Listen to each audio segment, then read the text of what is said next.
Welcome to Dear Nina, Conversations about Friendship. I am your host, Nina Badzin. If you are joining me because you discovered this podcast from NPR's Life Kits episode about holding on to childhood friendships or maintaining old friendships, I am thrilled to welcome new listeners to the show.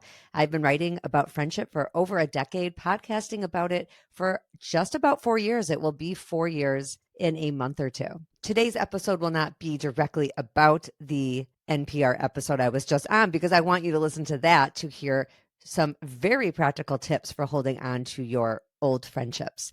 I defined old friendships on there, not exactly how you might expect, so that's worth a listen. And I think the tips are very practical. I love how they edit their episodes. We spoke for about 45 minutes and the episode is under 20 minutes when you take away the ads. That is some excellent editing. On to what I want to talk about today, which is indirectly related to the NPR episode. And that is sharing good news with friends. It can be awkward. It definitely can be awkward to tell friends, oh, I have something exciting to tell you. But I want to remind you that a big part of getting closer with people is vulnerability. But being vulnerable does not always have to be about heavy, difficult, and dark things. Although certainly that is one avenue, and I'm not saying you shouldn't do that. Sharing good news is another way to get closer to somebody. It is harder than you think. So that's why I tried to model that today. I'm sharing with you, previous listeners, former listeners, dedicated listeners, some of whom are my friends and family. I am trying to model sharing good news. And I actually do try to do this in my friendships a lot, my personal friendships. It's awkward though. I've only started really in the past handful of years to try to share more things. We all know what it feels like on the receiving end when you hear secondhand or third hand even that something great has happened to your friend or maybe your friend's kid or something like that. You hear good news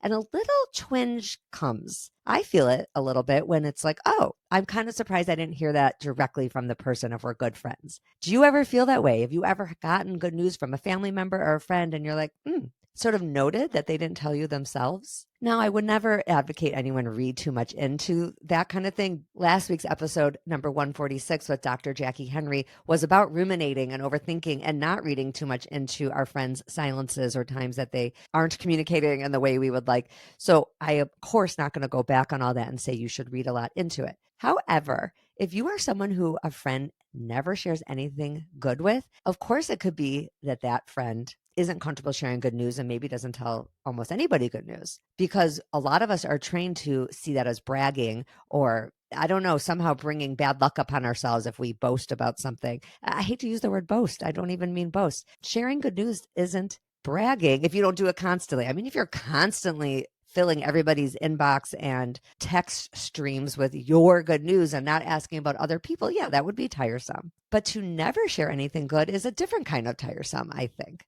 We don't want to only share bad news. We don't want to only share mundane, ordinary, nothing special news. It is okay to share something special that has happened to you. So when I even got this interview all set up, I did tell my friends. I couched it in lots of, and I want to hear what's going on with you. And not everybody shares with me. I wish they would, but not everybody does. But all I can do, I guess, is model sharing something exciting that is happening. And I think more and more in my life, people are starting to share with me as well because I share with them. You have to be less shy about sharing it if you want people to share with you.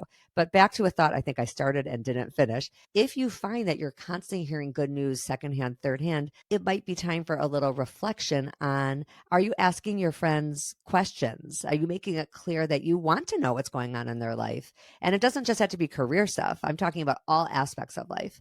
It's important when your friend does share a piece of good news, occasionally, if they do, that you act excited about it, that you don't treat them like they're bragging, that you don't kind of sigh and roll your eyes. It's also important to receive it graciously, to receive it with curiosity and ask some follow-up questions and be genuinely excited. It's not a time to just heart or thumbs up the message if it was on text. It's not a time to ignore the email if it came on an email. If they say it in conversation, don't change the subject right away. Those are the kind of actions that would make it seem to your friend like you are not interested or you think that they are telling you something that they shouldn't be telling you. And again, if it's constant and if all your friend is ever doing is sending you links of stuff they're doing, then yeah, that would be annoying. I mean, I personally, as someone who has a lot of content out, have to be really selective about the things I send my personal friends and family, because how annoying would it be if I sent a text every single week? Oh, this week I have an episode about this, and this week I'm on this podcast. I mean, I would have no friends. But I think if I never, ever,